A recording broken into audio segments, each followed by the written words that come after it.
વાસુદેવેન્દ્ર યોગીન્દ્રમ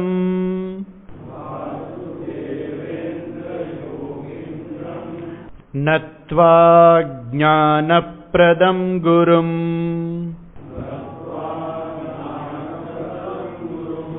મુમુક્ષૂણામ હિતાર્થાય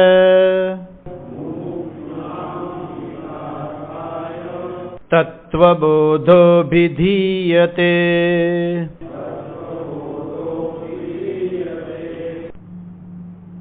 સ્થૂલ શરીરમ Kim પંચીકૃત પંચમહાભૂતૈઃ કૃતમ સત્કર્મજન્યમ સુખ દુઃખાદિ ભોગ આયતનમ શરીરમ અસ્તિ જાયતે વર્ધતે વિપરિણમતે અપક્ષીયતે વિનશ્યતિ ઇતિ ષડ્વિકારવત એતત સ્થૂલ શરીરમ.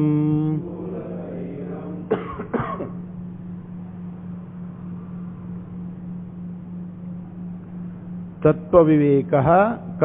તત્વવિવેક એટલે શું? તો કે છે આત્મા સત્યમ તદન્યત સર્વમ મિથ્યા. આત્મા છે એ સત્ય છે, તદન્યત એના સિવાયનું જે કંઈ છે બધું મિથ્યા છે. ગઈકાલે આપણે જોયેલું કે સત્ય અને મિથ્યા એટલે શું? તો કે જે મિથ્યા જે છે, મિથ્યા વસ્તુ એટલે જે આપણે એમ કહીએ કે જે પોતાના સ્થાન ઉપર વસ્તુ ઊભી ના રહી શકે, જેને પોતાના હોવાપણા માટે બીજા ઉપર આધાર રાખવો પડે, એ મિથ્યા વસ્તુ છે. ગઈકાલે આપણે જોયા શ્વેતકેતુ અને ઉદ્દાલકની વાતની અંદર એ એના પિતાજીને સમજાવે છે. તો આ જે ઘડો છે એ ઘડો શું છે? તો કે ઘડો તો આપણને દેખાય છે, ઉપયોગમાં આવે છે, છતાં પણ આપણે એને શું કહીએ છીએ? એ મિથ્યા છે. કેમ કે ઘડાને હોવા માટે ઘડો છે એ કોઈ બીજા ઉપર આધાર રાખે છે. કોની ઉપર આધાર રાખે છે? માટી ઉપર. ઘડો છે એ માટી ઉપર આધારિત છે.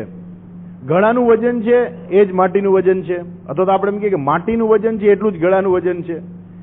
પેલાય માટી હતી, જ્યારે ઘડો બન્યો એ પેલા માટી જ હતી, અત્યારે માટી જ છે, અને હવે પછી પણ માટી જ રહેવાની છે. તો જે ત્રણેય કાળમાં જે હોય, ત્રિકાલે અપી તિષ્ઠતિ ઇતિ સત, જે ત્રણેય કાળમાં હોય એને કહેવાય સદવસ્તુ. તો અસદ વસ્તુ શું છે? અનૃત વસ્તુ શું છે? તો જે એકેય કાળમાં નથી, એ અનૃત છે. જેવી રીતે આપણે સસલાના શિંગડા, બહેરો, ટેલિફોન ઓપરેટર. તો ટેલિફોન ઓપરેટર કોઈ દિવસ બહેરો ના હોય તો પછી એનો અર્થ જ નહીં ને કાંઈ. બહેરો ટેલિફોન ઓપરેટર, સસલાના શિંગડા, તો આ બધી વસ્તુ શું છે? આકાશમાં ઉગેલું પુષ્પ, આ બધી અનૃત વસ્તુ છે. મિથ્યા એટલે શું? તો અનૃત ત્રણેય કાળમાં નથી, સત્ય છે એ ત્રણેય કાળમાં છે, મિથ્યા એ બેની વચ્ચે છે. સ્વકાલે અપી તિષ્ઠતિ, જે સ્વકાલે અત્યારે છે પણ ભૂતકાળમાં એ વસ્તુ હતી નહીં, ભવિષ્યમાં રહેવાની નથી, તો એ વસ્તુને કહેવાય મિથ્યા. વસ્તુ ઉપયોગી છે, એવું નથી કે મિથ્યા વસ્તુ નકામી છે. હા, વસ્તુ ઉપયોગી છે, દરેક વસ્તુ ઉપયોગી છે, પરંતુ એ સત્ય વસ્તુ નથી. એ વસ્તુ જેને કે આપણે જે તત્વ, જેને તત્વ કહીએ, તત્વ નથી. આ બધાનું તત્વ શું છે? તો કે છે કે આત્મા, અને એ સત્ય છે. આ જગતની જે કોઈ વસ્તુને તમે પૂછો, કે આપણે પૂછીએ કે આ ઘડિયાળ, તો ઘડિયાળ શું છે? ઘડિયાળ તું કેવી છો? સત્ય કે મિથ્યા? તો ઘડિયાળ શું કહે છે? હું તો મિથ્યામાં આવું છું. તો જગતની દરેક વસ્તુને પૂછતા જાઓ તમે કે ભાઈ તું શેમાં આવે છે? આ ત્રણ વસ્તુમાં આમાંથી ક્યાં તારો ચાન્સ લાગે છે? તો બધા શું કહે છે? મિથ્યા, મિથ્યા, મિથ્યા, મિથ્યા. બધાને પૂછો, ગમે ને, આખી પૃથ્વીને પૂછો કે તારું સ્થાન ક્યાં છે? તો કે મિથ્યામાં. બધું મિથ્યામાં આવશે. જ્યારે એક જ વસ્તુ આવે છે સત્યમાં, એ શું છે? આત્મા સત્યમ. આત્માને પૂછો કે તારી કઈ કેટેગરી ભાઈ? તો કે મારી કેટેગરી સત્યની છે, હું પહેલા પણ હતો, અત્યારે છું અને ભવિષ્યમાં પણ રહેવાનો છું. આત્મા સત્યમ તદ સર્વમ અન્યત મિથ્યા. આત્મા સિવાયની જે કોઈ વસ્તુ છે બધી જેમાં છે? મિથ્યામાં છે. મિથ્યા વસ્તુ કેવી છે?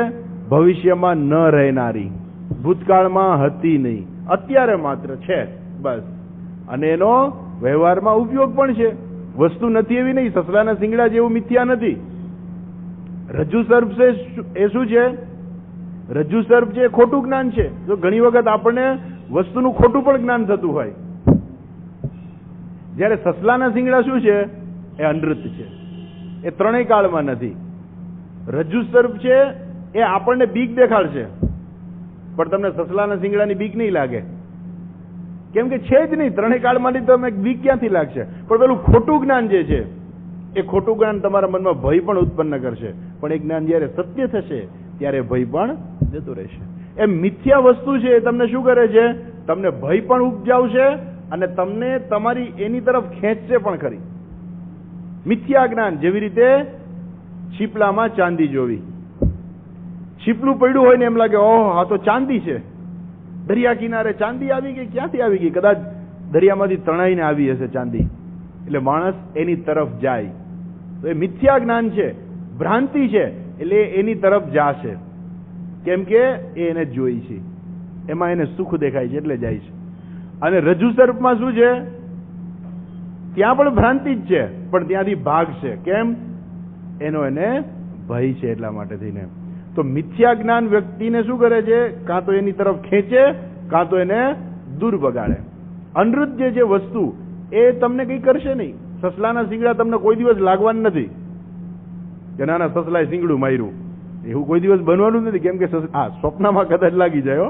કારણ કે માણસ વિચાર કરે કે સસલાના શિંગડા આજ સ્વામીજી સમજાવતા હતા, એમાં સ્વપ્નમાં જ સસલું દેખાય ને એ શિંગડા વાળું સસલું હોય, એની મારવા આવે તો સ્વપ્નાનું સસલું શિંગડું છે એ જુદી વસ્તુ છે. એ સ્વપ્નમાં તો બધું ગમે તે બની શકે, સ્વપ્નની અંદર ગમે તે બની શકે, પણ જે જાગ્રત જે છે, જે વ્યવહાર જે છે, એમાં એ સસલાના શિંગડા છે જ નહીં કે જે તમને કાંઈ પણ કરી ન શકે, તમને ભય પણ નહીં લાગે. તમને કોઈ કહે કે જાઓ જાઓ ભાગો ભાગો, કેમ? તો કે વંધ્યાનો પુત્ર હાથમાં મશીન ગન લઈને આવે છે. વંધ્યાનો પુત્ર હાથમાં મશીન ગન લઈને આવે છે, AK-57 રાઇફલ લઈને આવે છે મારવા બધા ત્રાસવાદી. પણ એ વંધ્યાનો પુત્ર જ ના હોય તો વંધ્યાનો પુત્ર આવે ક્યાંથી? વંધ્યાનો પુત્ર હોય જ નહીં, એનો કોઈ ભય જ નથી. હા, તમને AK-57 રાઇફલનું નામ સાંભળીને ભય લાગશે, પણ વંધ્યા પુત્ર જો તમે બરાબર સમજશો તો તમને એનો કોઈ ભય નહીં લાગે. કેમ કે તમે જાણો છો કે વંધ્યા સ્ત્રીને પુત્ર જ ના હોય તો એનો પુત્ર આવે કઈ જગ્યાએથી? હાથમાં ધનુષ લઈને આવે છે. કયું ધનુષ્ય છે? સસલાના શિંગડામાંથી બનાવેલું ધનુષ્ય છે. એનો શું ભય લાગવાનો હતો? કઈ નહીં લાગે. પણ તમને અંધારામાં સાપ દેખાશે તો ભય લાગશે, ભલે ત્યાં દોરડી હોય પણ છતાંય તમને ભય લાગશે. તો એ ખોટું જ્ઞાન છે, જો ભ્રાંતિને કારણે. એવી રીતે જગતની અંદર માણસ શા માટે દોડાદોડી કરે છે? કે ભ્રાંતિને કારણે. એવું માને છે કે આ સત્ય છે, હું હંમેશા સુખી થઈ જઈશ, વિષયોમાંથી મને સુખ મળશે. આપણે આગળ જોઈશું એ કોઈ વિષયોમાં સુખ તો છે જ નહીં. એ વિષયમાં સુખ આપવાની કોઈ શક્તિ જ નથી. ક્યાંથી આપી શકે?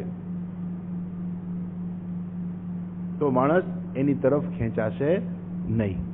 અચ્છા, આપણે પાછા આવીએ તો આત્મા સત્યમ તત્સર્વમ અન્યત મિથ્યા. આ જગતની બધી વસ્તુ કેવી છે? મિથ્યા છે, કોઈ ત્રણેય કાળમાં રહેવાની નથી. તો પછી આત્મા સત્ય છે તો કે આત્મા શું છે? આત્મા કહ સૂક્ષ્મ સ્થૂળ સૂક્ષ્મ કારણ શરીરાત વ્યતિરિક્ત. ત્રણ શરીરથી જુદો છે આત્મા. સ્થૂળ શરીર, સૂક્ષ્મ શરીર અને કારણ શરીર. સ્થૂળ શરીર જેને ઇંગ્લિશમાં કહેવાય ગ્રોસ બોડી, સ્થૂળ શરીર જેને આપણે જોઈ શકીએ છીએ. સૂક્ષ્મ શરીર કે જેને આપણે નથી જોઈ શકતા, અને કારણ શરીર કે જે આ બેયનું કારણ છે, કારણ શરીર. આપણે પાછળથી જોઈએ છીએ વ્યાખ્યા બરાબર વિસ્તારથી.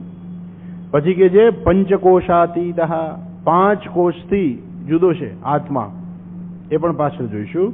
અવસ્થાત્રય સાક્ષી, ત્રણેય અવસ્થા, જાગ્રત, સ્વપ્ન, સુષુપ્તિ, ત્રણેય અવસ્થાનો સાક્ષી. પણ એ છે કોણ? સચ્ચિદાનંદ સ્વરૂપ આત્મા. આત્મા કોણ છે? સચ્ચિદાનંદ સ્વરૂપ આત્મા. આત્મા કેવો છે? સચ્ચિદાનંદ સ્વરૂપ છે. ફરીથી યાદ કરી, ગઈકાલે આપણે એક શબ્દ જોયો હતો, સફેદ ગાય. તો એ સફેદ શું છે?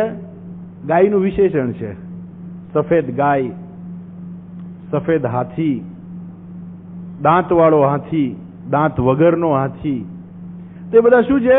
એ બધા વિશેષણો છે કે એ વિશેષણ શું કરે છે? બીજાથી એને જુદું પાડે છે.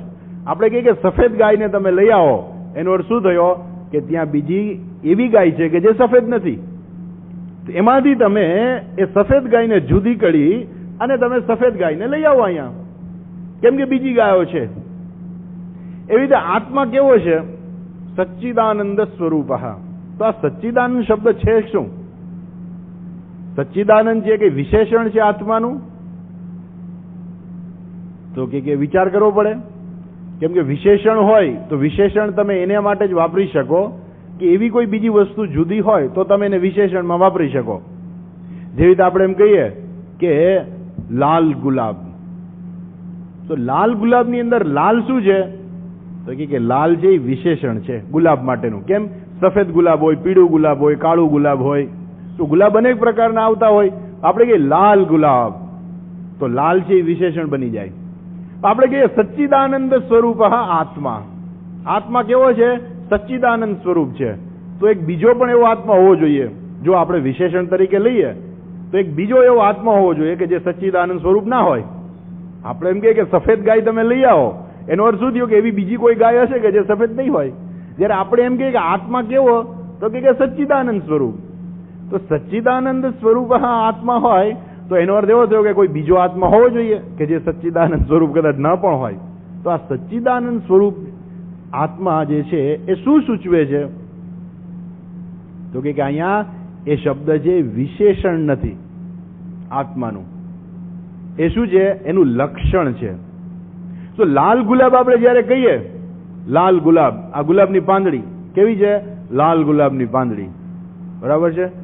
હવે જયારે એને વિશેષણ કહીએ તો એ વિશેષણ છે આનાથી જુદું પડી શકે કે નહીં?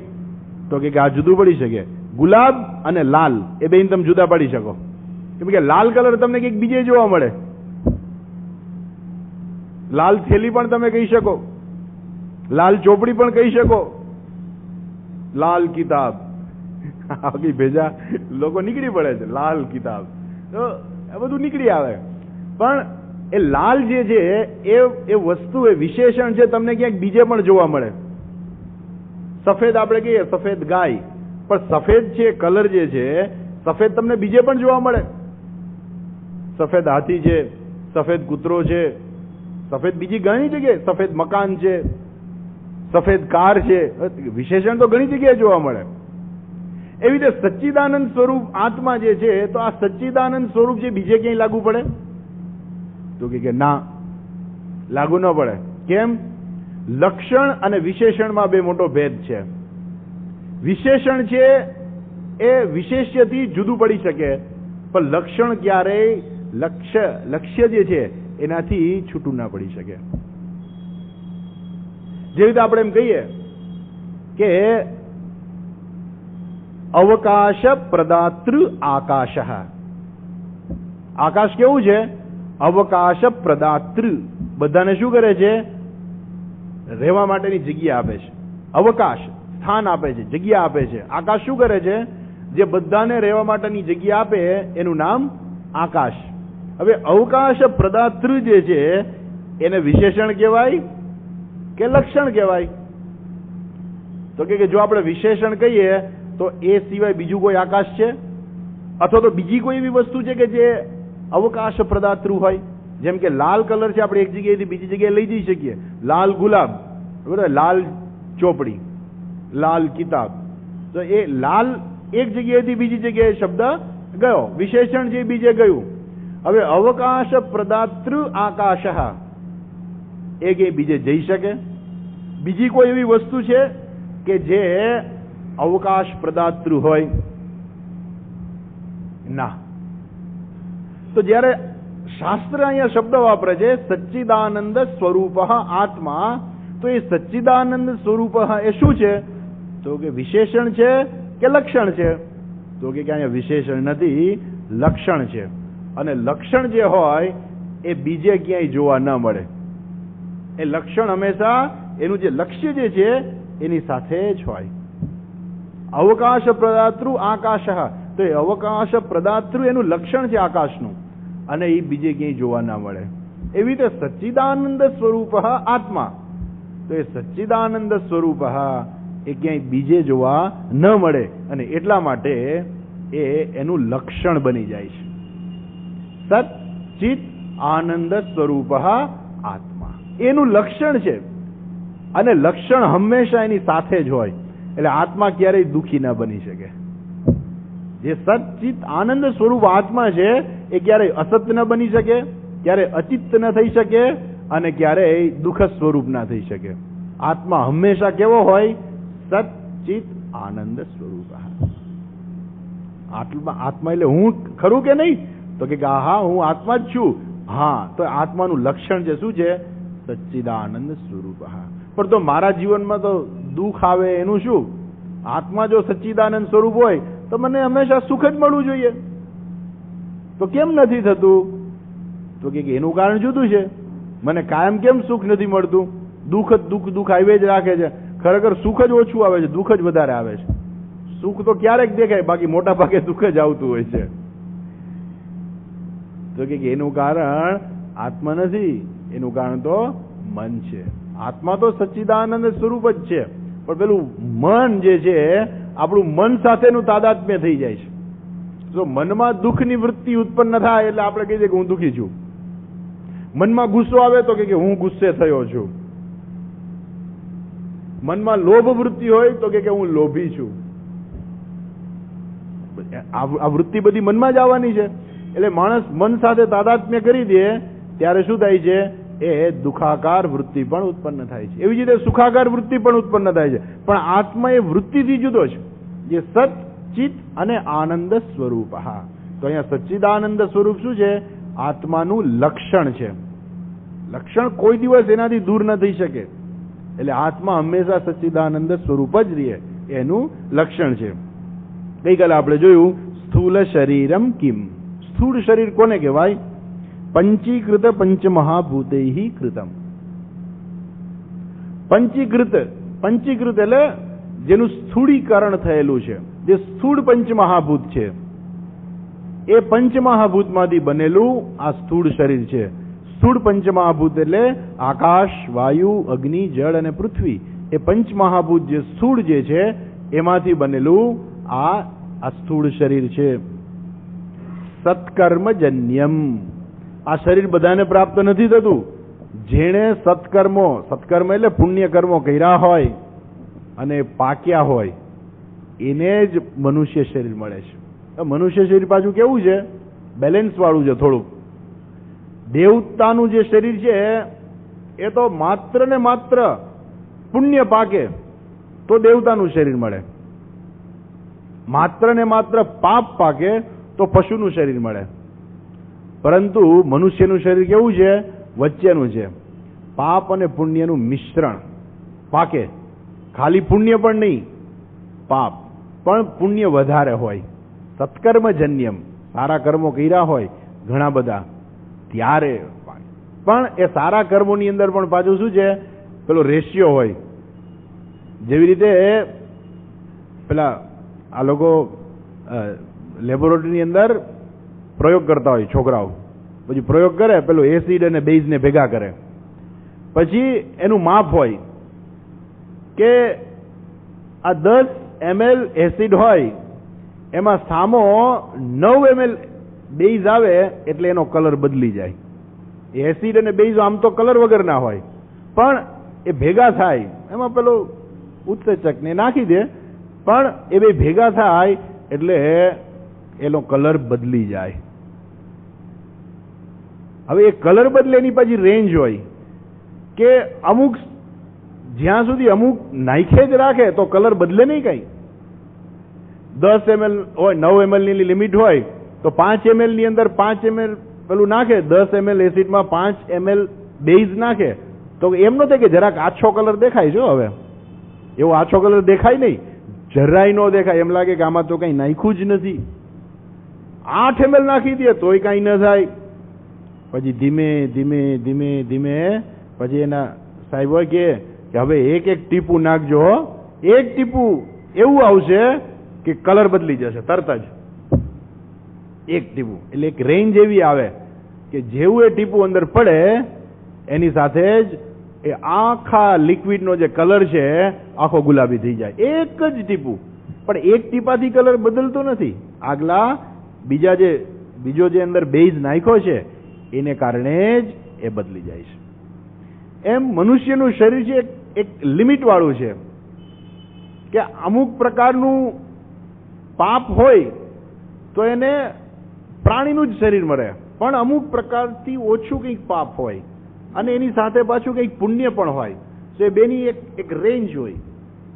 તો એ રેન્જની અંદર જ્યારે આવે ત્યારે એ માણસને મનુષ્યનું શરીર પ્રાપ્ત થાય. હવે એમાં ક્યારેક એવું બને કે માંડ પહોંચી ગયા હોય, એમ મનુષ્યનું શરીર મળવા માટે જે કંઈ સત્કર્મ જોઈએ આમ છેલ્લી ઘડી અંદર આમ ઘૂસી ગયા હોય એના જેવા હોય કે આમ પુણ્ય કર્યું હોય પણ ઓછું હોય, પણ છતાં એ મનુષ્યને લાયક બની ગયા હોય. પછી શું થાય? પછી બધા અરબસ્તાનમાં અને પાકિસ્તાનમાં બધે સાઉથ આફ્રિકા બધું ત્યાં જાય. સરખું પુણ્ય હોય તો અહીંયા આવે, વધારે પુણ્ય હોય તો શાસ્ત્ર વાસના, એને ભણવાની ઈચ્છા થાય કે મારે શાસ્ત્ર ભણવા છે, ગુરુ પ્રાપ્તિ, આ બધા વધારે પુણ્ય. જ્યારે માણસના પુણ્ય વધતા જાય ને ત્યારે એને જીવનની અંદર આ બધી ઘટનાઓ બનતી જાય. અમુક ઘટનાઓ એવી હોય કે વ્યક્તિ એ પોતાનું પુણ્ય લઈને આવી હોય એટલે એની મેળે જ એના જીવનમાં આ બધું આવે. અમુકના જીવનની અંદર સંઘર્ષ હોય, એને સંઘર્ષ જ થાય. કેમ કે એનું પુણ્ય જ એટલું છે, એને મનુષ્યનું શરીર તો મળ્યું પણ એનું પુણ્ય જ એટલું છે, શું કરી શકે? જેમ ગાયને દોરડેથી બાંધી હોય તો ગાય ફરી ફરી કેટલી શકે? જેટલું દોરડું જાય ને એટલું જ ફરી શકે, એનાથી વધારે ન જઈ શકે દૂર. એમ માણસ પોતાની અમુક પ્રકારની પોતાની જે કેપેસિટી છે કર્મ કરવાની, ભગવાને સ્વતંત્રતા આપી છે, એની પણ એક મર્યાદા છે. એનાથી આગળ એ માણસ ન જઈ શકે. ભલે સ્વતંત્રતા તો ભગવાને બધી આપી છે, તો દુર્યોધનને સ્વતંત્રતા તો ભગવાને સમજાવવા કે ભાઈ તું માની જા, પણ છતાંય એ ન જ માને. કેમ? એટલે ભલે દુર્યોધન પણ કહે છે કે ન દેવેન હૃદય સંસ્થિતમ, એવો કોઈ દેવતા છે, જાનામી ધર્મમ નચમે પ્રવૃત્તિ, જાનામી અધર્મમ સચમે પ્રવૃત્તિ. હું ધર્મ પણ જાણું છું ને અધર્મ પણ જાણું છું, પણ મારી પ્રવૃત્તિ અધર્મમાં જ થાય છે. કેમ? એ પ્રકારનું એ માણસ એ પાપ લઈને જ આવ્યો હોય, એને પાપ કરવાની જ વૃત્તિ થાય. ને પછી કોકને કહે કે કોઈક દેવતા મારા મનમાં બેઠા છે ને મને પાપ જ કરાવી રાખે છે. કોઈ દેવતા ભાઈ નથી બેઠા તારા મનમાં કે તને પાપ કરાવે. એટલે ઘણી વાર પેલા ધૂણતા હોય ને એટલે એકને ભલે બીજા અંદર શરીરમાં બેસી જાય. એટલે એમ કોઈ દેવતાએ પ્રવેશ નથી કર્યો ભાઈ, એ તારું જ મન છે. પણ એ અત્યંત જ એને કહેવાય ને કે પાપી મનને એને સત્કર્મ કરવું સૂઝે જ નહીં. એને મનુષ્ય શરીર પ્રાપ્ત થયેલું છે. ભીષ્મ પિતામહને પણ મનુષ્ય શરીર જ હતું ને, પણ છતાંય એને ધર્મનું પાલન કર્યું. અર્જુનને પણ, યુધિષ્ઠિરને પણ મનુષ્ય શરીર હતું, પણ છતાંય બધાએ જે વ્યવહાર કર્યો છે એ આપણા જીવનમાં સ્પષ્ટ છે એ લોકોએ કેવો વ્યવહાર કર્યો હતો. એટલે ભગવાન જેવું આપણે પુણ્ય કરેલું હોય એ પ્રકારનું મન પણ આપણને આપે છે. પછી એમાંથી ઉપર ઉઠવું એ આપણા હાથમાં છે. પણ આપણે કેટલાક ઉપર ઉઠી શકીએ? જેટલો આપણે પ્રયત્ન કરીએ એ પ્રમાણે.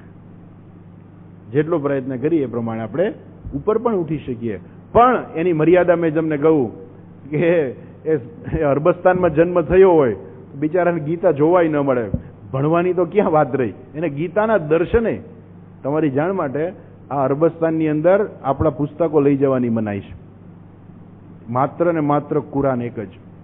બીજા કોઈ દેવતાઓના કોઈ ફોટા પણ તમે ન લઈ જઈ શકો, કોઈ બીજા ધાર્મિક પુસ્તકો પણ ન લઈ જઈ શકો. સંપૂર્ણપણે મનાઈ છે. એરપોર્ટ ઉપર તમે પકડાવ એટલે તમને સજા થાય ને તમારી પાસેથી બધું લઈ લેવામાં આવે.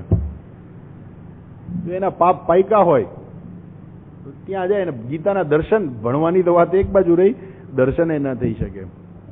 એટલે આ મનુષ્ય શરીર જે છે સત્કર્મજન્ય છે, પણ એ સત્કર્મની અંદર પણ પાછું એ વેરિએશન છે. કોઈનું સત્કર્મ કદાચ વધારે હોય, આ સત્કર્મના પાછા સત્કર્મજન્ય ખરું, પણ આ સત્કર્મની અંદર પાછું એવું હોય કે માણસનું સત્કર્મ વધારે હોય. ભગવાન ગીતામાં કહે છે ને, પ્રાપ્ય પુણ્ય કૃતાન લોકાન ઉષિત્વા શાશ્વતી સમાહા શુચિનામ શ્રીમતામ ગેહે યોગ ભ્રષ્ટો વિજાયતે. સો એ પવિત્ર શુચિનામ શ્રીમતામ, પવિત્ર શ્રીમંતોને ત્યાં જન્મે. એના કરતા ભગવાન શું કહે છે ખબર છે? અથવા યોગીનામ કુલે ભવતી ધીમતામ. સો બુદ્ધિશાળી યોગીઓ જે છે એવા યોગીઓના કુળમાં એનો જન્મ થાય. ભગવાન કહે છે આ જન્મ અત્યંત દુર્લભ છે.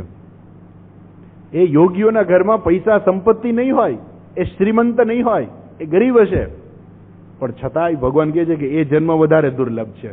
એનો અર્થ એવો નથી કે એના પાપ પાયકા છે, કે એને જન્મથી દુઃખ મળ્યું, આવું નથી. એ પુણ્યશાળી છે, એ ઈશ્વર તરફ જલ્દી આગળ વધશે, અને પછી ત્યાંથી એ ભગવાન કહે છે કે ત્યાંથી જ પછી એને જે પૂર્વ જન્મની અંદર એને જે કંઈ બાકી રાખ્યું હશે એમાંથી હવે એ ત્યાં આગળ ચાલશે અને ઈશ્વરની પ્રાપ્તિ કરશે. એ વધારે એ દુર્લભ જન્મ છે. એટલે વ્યવહારિકની અંદર આપણે જોઈએ કે આપણે જે જગતની સંપત્તિ જે છે એ કદાચ આપણને મળે કે ન મળે એ અગત્યનું નથી. આપણે ઈશ્વર તરફ જઈએ છીએ કે નહીં એ સૌથી અગત્યનું છે. આપણી ગતિ કોના તરફ છે? જગતના વિષયો તરફ, ભોગ તરફ છે કે આપણી ગતિ ઈશ્વર તરફ છે? એ સૌથી અગત્યનું છે. તો એ જે છે જેની ગતિ ઈશ્વર તરફ ઝડપથી થાય ને એ વધારે પુણ્યશાળી કહેવાય. શરીર સત્કર્મજન્ય ખરું, પણ બધાના સત્કર્મો સરખા નથી, એટલું ધ્યાન રાખવાનું છે. આજે ચર્ચા કરવાનો હેતુ શું છે કે મનુષ્ય શરીર બધાને સત્કર્મથી જ પ્રાપ્ત થાય છે, પણ એ સત્કર્મ બધાયના સરખા હોતા નથી. એમાંય પણ તારતમ્ય રહેલું છે. કોઈના સત્કર્મ વધારે હોય, ઘણી વાર અમને પણ એવું લાગે કે ઓહો આ લોકોના સત્કર્મ કેવા હશે. હમણાં જ જ્યારે કોઈમ્બતુરમાં પેલું હતું ત્યારે એક સ્વામીજી છે એ બોલતા હતા, ત્યારે એને કહ્યું કે હું સ્વામીજીના ખોળામાં સૂઈ જતી. બોલો, એટલી નાનકડી હતી, એટલા વર્ષોથી હું સ્વામીજી પાસે છું. તો આપણને એમ લાગે કે એનું પુણ્ય કેવું હશે કે એને સ્વામી દયાનંદજીના ખોળામાં એ સ્વામીજી નાના હતા ત્યારે સૂઈ જતા. તો એનું પુણ્ય કઈ પૂર્વ જન્મનું એટલું બધું હશે કે એને આ પ્રકારે આવા મહાત્મા એને આમ એની સામેથી મળી ગયા. એને માંગ્યા નહોતા પણ તોય મળી ગયા. તો ઘણા બાળકો એવા હોય છે કે એને નાનપણથી જ મહાત્માઓનો સંગ સહજતાથી મળી જાય છે. એ એવા પુણ્યશાળી. અચ્છા, પછી સુખ દુઃખાદિ ભોગ આયતનમ, જે ગઈકાલે આપણે જોયું. આ સ્થૂળ શરીર કેવું છે? સુખ દુઃખ ભોગવવા માટેનું ઘર છે, કે જે ઘરમાં રહીને સુખ દુઃખ ભોગવી શકાય. સુખે ભોગવવાનું, દુઃખ પણ ભોગવવાનું. કેમ કે મનુષ્ય શરીર છે ને મિશ્રણ છે, એટલે આપણે બધા મિશ્રાજી છીએ. મિશ્રાજી એટલે શું? સુખ અને દુઃખ બે ભોગવવાનું, પાપ અને પુણ્ય બે ભેગું છે. એટલે બે ભેગું હોય એટલે બે ભેગું ભોગવવું પડે. અને ભોગવવા માટે રહેવું ક્યાં? તો કે આ શરીરમાં રહ્યો. પેલા કહે ને કે ભાઈ વરસાદ આવે છે બહુ, તો હવે થોડીક વાર ઊભું ક્યાં રહેવું? તો કે આ મકાનમાં છાપરું સારું છે, અહીંયા ઊભા રહી જાઓ, તો એ તમને રક્ષણ કરી દે. એમ આ વ્યક્તિને સુખ અને દુઃખ બે ભોગવવાના છે, કારણ કે પાયકા છે બે. તો હવે રહેવું ક્યાં એને? કે આ શરીરમાં. આ શરીરમાં રહી અને શું કરે? એ સુખ દુઃખ બે ભોગવે. સુખ દુઃખાદિ ભોગ આયતનમ, સુખ દુઃખ ભોગવવાનું ઘર છે શરીરમ. અને ષડ વિકારવાન, આમાં 6 વિકાર છે. અસ્તિ, જાયતે, વર્ધતે, વિપરિણમતે, અપક્ષીયતે, વિનશ્યતિ. આ 6 વિકાર વાળું શરીર છે. એટલે એમ ન માનવું કે આપણું શરીર એમને એમ જ રહેવાનું છે, અને એવું ન માનવું કે કેમ મારું શરીર આવું થઈ ગયું. એ વિકારવાળું જ શરીર છે. એ બનાવટ જ એવી છે. આપણે એમ કહીએ કે આ બનાવટ કેવી છે? પેલી પ્લાસ્ટિકની વસ્તુ હોય તો એને તાપ લાગે તો એ ઓગળી જ જાય ને, સીધી વસ્તુ છે ને. તાપ લાગે, પ્લાસ્ટિકની વસ્તુ હોય એને ગરમી લાગે તો એ ઓગળી જાય. તો આ શરીર પણ એવું જ છે. એ ધીમે ધીમે ધીમે એનામાં ફેરફાર આવી જ રાખવાનો છે. જન્મે ત્યારે તો આમ નાનકડું બાળક એવું સુંદર મજાનું લાગતું હોય, પછી ધીમે ધીમે મોટું થાય, યુવાન થાય, પછી ધીમે ધીમે વૃદ્ધ થાય, પછી દીકરાને એનું મોઢું જોવું ના ગમે, પછી કે જવા જ દો, દીકરાના ઘરમાં આવે. હવે આ દીકરાને નહીં, ઓલા દીકરાને ઘરમાં મૂકી આવો એને. કેમ? હવે એનું મોઢું જોવું નથી ગમતું, હવે એ ગમતા નથી. એ છોકરો નાનકડો હોય ને પાટા મારતો હોય, વર્ષ 2 વર્ષનો કે 6 મહિનાનો હોય, ત્યારે એના બાપા એની માને કહે કે જો જો જો કેવા પાટા મારે છે. પણ મોટો થઈને એક જ પાટું માર્યું હોય ને તો કે તે મને પાટું માર્યું, તો પછી તો તે એ બધું જતું રહ્યું પછી. એટલે એ શરીર છે એમાં આ બધા ફેરફારો આવવાના જ છે. અને છેલ્લે વિનશ્યતિ. વિનશ્યતિ કોઈ અમરપટ્ટો લખાવીને નથી આવ્યું. કોઈનું શરીર જે છે અમરપટ્ટો લખાવીને નથી આવ્યું. આ શરીરનો એક વખત નાશ થવાનો જ છે. વિનશ્યતિ ઇતિ એતત ષડ્વિકારવત એતત સ્થૂલ શરીરમ. પણ આગળ તો તમે કહ્યું હતું કે આ તો 3 શરીર વાળો આત્મા. આત્મા કેવો છે? 3 શરીરથી જુદો છે. સ્થૂલ, સૂક્ષ્મ, કારણ શરીરાદ વ્યતિરિક્ત. તો પેલા સ્થૂળ શરીર તો કીધું. હવે સૂક્ષ્મ શરીર કોને કહેવાય? જોઈએ સૂક્ષ્મ શરીર શું. સૂક્ષ્મ શરીરમ કિમ અપંચીકૃત પંચમહાભૂતૈઃ કૃતમ સત્કર્મજન્યમ સુખ દુઃખાદિ ભોગ સાધનમ પંચ જ્ઞાનેન્દ્રિયાણી પંચ કર્મેન્દ્રિયાણી પંચ પ્રાણાદયઃ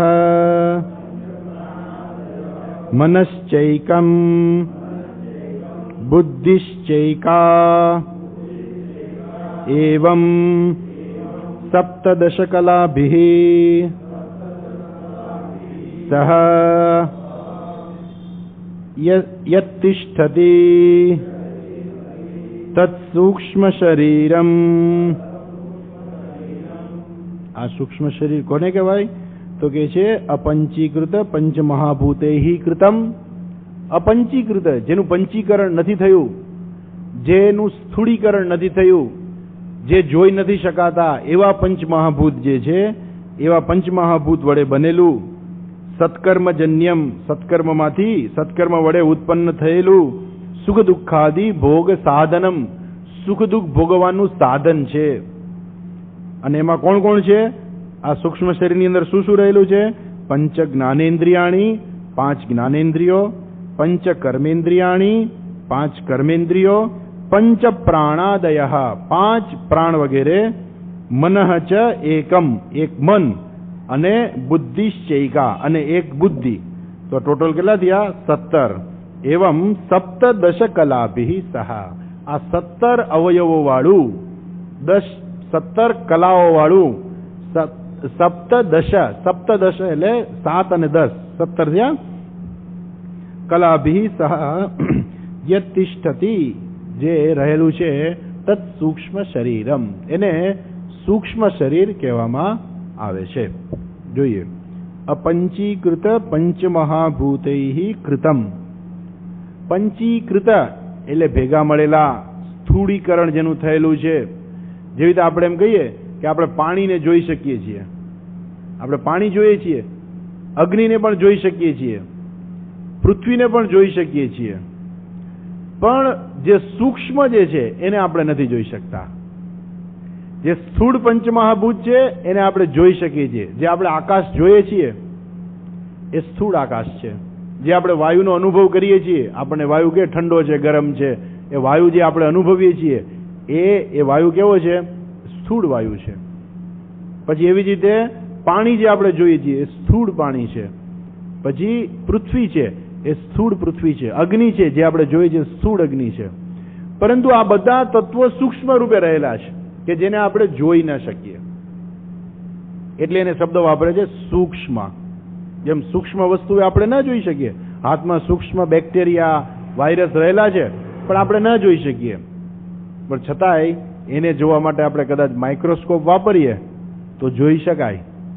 પણ આ સૂક્ષ્મ પંચમહાભૂતો છે કોઈ માઇક્રોસ્કોપ વડે નહીં દેખાય, એટલે જ એને સૂક્ષ્મ કહે છે. સૂક્ષ્મ તરંગો, સૂક્ષ્મ તરંગ કેન્દ્ર. આ રેડિયો સ્ટેશન હોય ને ત્યાં લખેલું હોય સૂક્ષ્મ તરંગ કેન્દ્ર.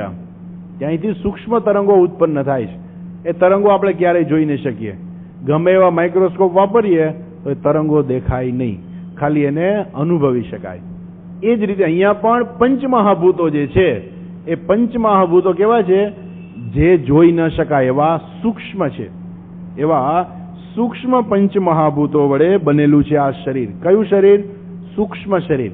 આપણું સ્થૂળ શરીર છે, એની અંદર આખા સ્થૂળ શરીરમાં વ્યાપ્ત છે એવું એક સૂક્ષ્મ શરીર છે. અને એ જે છે કેવું છે? 17 અવયવોનું બનેલું છે. સપ્તદશ કલાભિ. અને શું છે? સત્કર્મજન્યમ. એ પણ પાછું સત્કર્મજન્ય છે. સ્થૂળ શરીર એ સત્કર્મજન્ય છે. કેમ કે એનો જન્મ ક્યાં થાય છે? અગત્યનું છે. સ્થૂળ શરીર જે છે પૈસાવાળાના ઘરે જન્મે છે કે ગરીબ માણસને ત્યાં જન્મે છે? સ્થૂળ શરીર એ પણ સત્કર્મ હોય તો એ પૈસાવાળાને ત્યાં પણ જન્મી શકે છે, સત્કર્મજન્યમ. એવી રીતે સૂક્ષ્મ શરીર જે શું છે તો કે સૂક્ષ્મ શરીરની અંદર એ માણસનો સ્વભાવ જે છે ને એ આપણે સૂક્ષ્મ શરીરમાં આવે. કે ઘણા માણસો સ્વભાવે જ ક્રોધી હોય, ઘણા બાળકો નાનપણથી શાંત જ હોય, અને ઘણા નાનપણથી જ કજિયારા જ હોય. એટલે એની માને બિચારીને કાયમ ચિંતા કે બહુ રડે છે, બહુ રડે છે. અને અમુક બાળક એવા હોય કે શાંત જ હોય, એનો કોઈ દી અવાજ જ ના આવે. કેમ? એનો સ્વભાવ છે. તો એ રીતે પછી ધીમે ધીમે આ બધા મોટા થાય પછી એ બધો સ્વભાવ વધારે ખીલતો જાય. એટલે અમુક હોય તો બહુ ગુસ્સાવાળા થાય, એકદમ ગુસ્સાવાળા હોય. ઘરની અંદર તો આમ જાણે અગ્નિ સળગતો એવું આવે એટલે એમ લાગે કે અગ્નિ આવ્યો, બધા આગા પાછા થઈ જાય. ઘરમાં જો કોઈ હોય તો પોતાના રૂમમાં જઈને સંતાઈ જાય.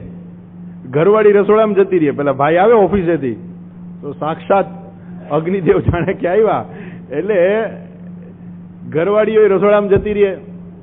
છોકરો જો ઘરે હોય તો એ પોતાના રૂમમાં જઈને વાંચવા બેસી જાય કે અંદર રૂમમાં જઈને રૂમ બંધ, દરવાજો બંધ કરી દે. અને બીજો હોય તો એ જલ્દી રમવા જતો રહે, પણ એની પપ્પાની સામે કોઈ હાજર થવા તૈયાર નહીં. એક વ્યક્તિ હાજર થાય, કોણ? કૂતરો, એનો પાળેલો કૂતરો. બિચારાને ગમે એટલું મારે તોય પૂંછડી પટપટાવતો એ આવે હામો, બીજું કોઈ ના આવે. કેમ? એનો સ્વભાવ જ એવો છે. એ સ્વભાવ કેવો છે? એને જન્મથી પ્રાપ્ત થાય છે. અને પછી પોતાને જેવી રીતે પોતાનું જીવન એને વિકાસ થયો હોય એ પ્રકારે એને સ્વભાવ પ્રાપ્ત થાય છે. એ જે મન જે છે એ મનનો સ્વભાવ છે. તો એ આ 17 અવયવોનું બનેલું છે. સત્કર્મજન્ય, એ પણ સત્કર્મથી જ પ્રાપ્ત થાય છે. જન્મથી જ ઘણાને રોગ આવે, એ પોતે હેરાન થાય અને આખા ઘરને હેરાન કરે. કંઈક એનું પાપ પાક્યું હોય એટલે એ હેરાન કરે. તો એ શું છે? જો એનું કંઈ પાપ એવું હોય તો એ જન્મથી રોગ આવે, અથવા તો મોટા થતા થતા ધીમે ધીમે રોગ આવે, અથવા તો આપણે એમ કહીએ કે એને ભણવામાં કાંઈ આવડે જ નહીં, તમે ગમે એટલી મહેનત કરો ને બધી નકામી.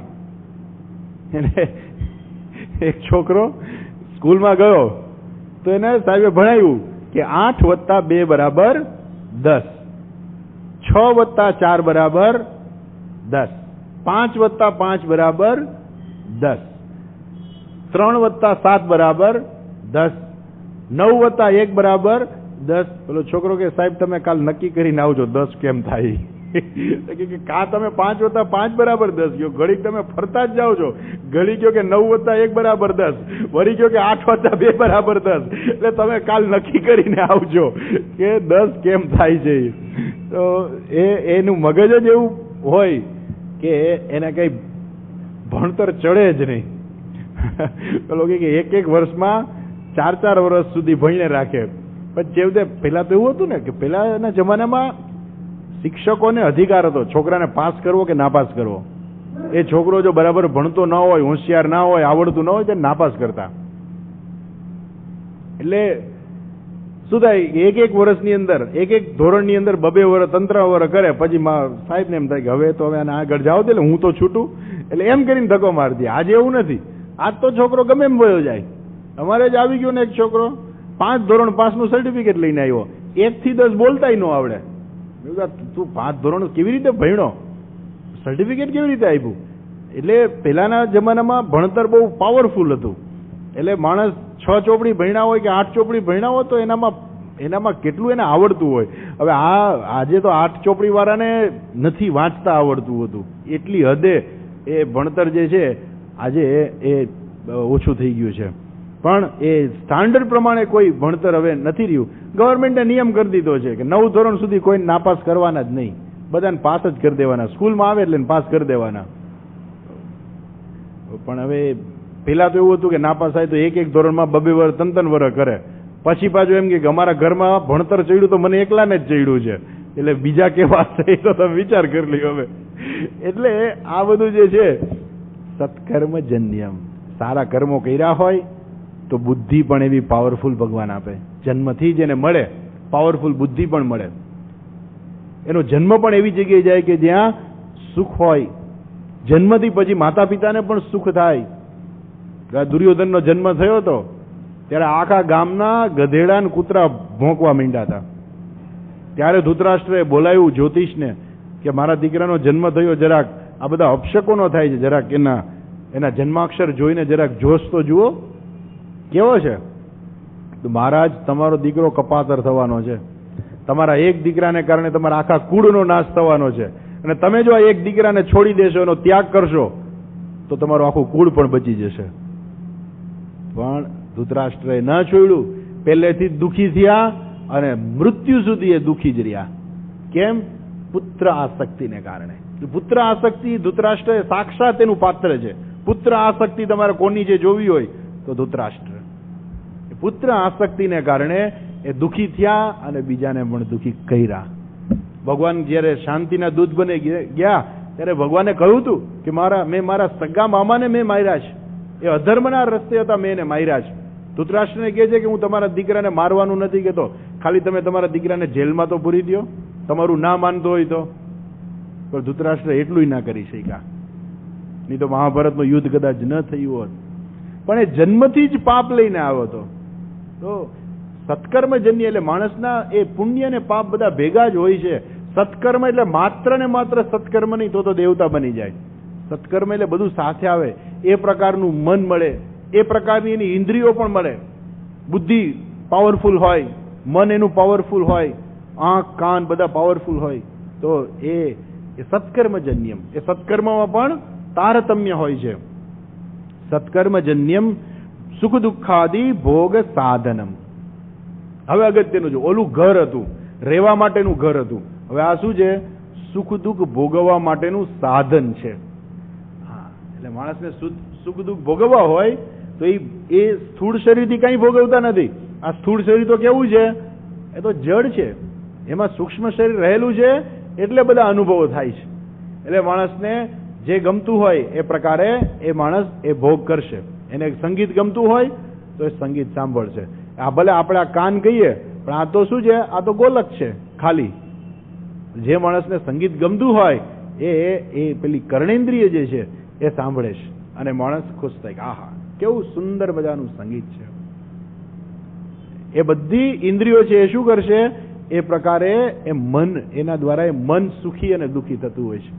તો એ સુખ અને દુઃખ ભોગવવા માટેનું સાધન છે. હાથ પગ કઈ સુખી દુઃખી નથી થતા. આપણે એમનું કે આજ તો મારો હાથ બહુ ખુશમાં છે, એવું બને જ કોઈ દિવસ નથી બનતું. એ બિચારા શરીર, એને કઈ સુખે નથી, એને કઈ દુઃખ પણ નથી. સખત ગરમી થતી હોય આ શરીર એમ નહીં કે હવે તો બહુ ગરમી લાગે છે, પણ મન કહે છે કે હારી ગરમી બહુ લાગે છે, શિયાળો આવશે ને ઠંડી લાગતી હશે, બહુ ઠંડી લાગે છે. શરીર કાંઈ નહીં બોલે, મન બોલશે બધું, બધી અસર મનમાં થશે. એટલે આ કેવું છે? આ શરીર શું છે? સૂક્ષ્મ શરીર શું છે? સુખ અને દુઃખ ભોગવવા માટેનું સાધન છે. એના દ્વારા માણસ સુખ દુઃખ ભોગવી શકે. એને એ પિક્ચર જોવા ગમે છે તો એ પિક્ચર પણ જોશે. એને સંગીત સાંભળવું ગમે છે તો એ સંગીત સાંભળશે. પણ સાંભળશે કોણ? કર્ણેન્દ્રિય. સુખી કોણ થશે? એ પેલું મન. જોશે કોણ? આંખ જોશે, પણ સુખી કોણ થશે? મન થશે. તો એ આ બધું શું છે? ભોગવવા માટેનું સાધન છે. આ સૂક્ષ્મ શરીર છે એ સાધન છે. હવે એમાં કોણ કોણ આવે છે? તો કે છે પંચ જ્ઞાનેન્દ્રિયાણી. આ 5 જ્ઞાનેન્દ્રિયો છે. 5 જ્ઞાનેન્દ્રિયો, પછી વિસ્તાર આવશે, જોઈશું આપણે. પછી 5 કર્મેન્દ્રિયો, જેના દ્વારા આપણે કર્મ કરીએ. 5 કર્મેન્દ્રિયો. પંચ પ્રાણાહા, 5 પ્રકારના પ્રાણ. પછી મન. મન છે એ પણ સાધન છે. મન ભલે સુખી દુઃખી થતું હોય, પણ એ સુખ દુઃખ ભોગવવા અનુભવવા માટેનું એ સાધન છે મન. તો આ ઇન્દ્રિયો દ્વારા મન સુખી થાય ત્યારે આપણે એમ કે હા હું સુખી થયો. ખરેખર મન દ્વારા આપણે સુખ જાણે કે આપણે અનુભવીએ છીએ. એટલે મન પણ શું છે? એક સાધન છે. મનઃ ચ એકમ બુદ્ધિશ્ચ એકા. અને એક બુદ્ધિ. આવા સપ્તદશ કલાભિ સહ યત તિષ્ઠતિ તત્ સૂક્ષ્મ શરીરમ. આવી 17 કળાઓનું જે બનેલું જે છે એને કહેવાય સૂક્ષ્મ શરીરમ. અચ્છા, હવે ત્યાર પછી જે છે એ જ્ઞાનેન્દ્રિયો કોણ છે? એ જ્ઞાનેન્દ્રિયોના દેવતાની પણ ચર્ચા આવશે. કર્મેન્દ્રિયો શું છે એના દેવતાની પણ ચર્ચા આવશે. મન બુદ્ધિ એની પણ ચર્ચા આવશે પાછળ, જે આપણે કાલે જોઈશું. હરિઓમ. ઓમ પૂર્ણમદઃ પૂર્ણમિદં પૂર્ણાત પૂર્ણમુદચ્યતે પૂર્ણસ્ય પૂર્ણમાદાય પૂર્ણમેવાવશિષ્યતે. ઓમ શાંતિ શાંતિ શાંતિ. હરિઃ ઓમ શ્રી ગુરુભ્યો નમઃ. હરિઃ ઓમ.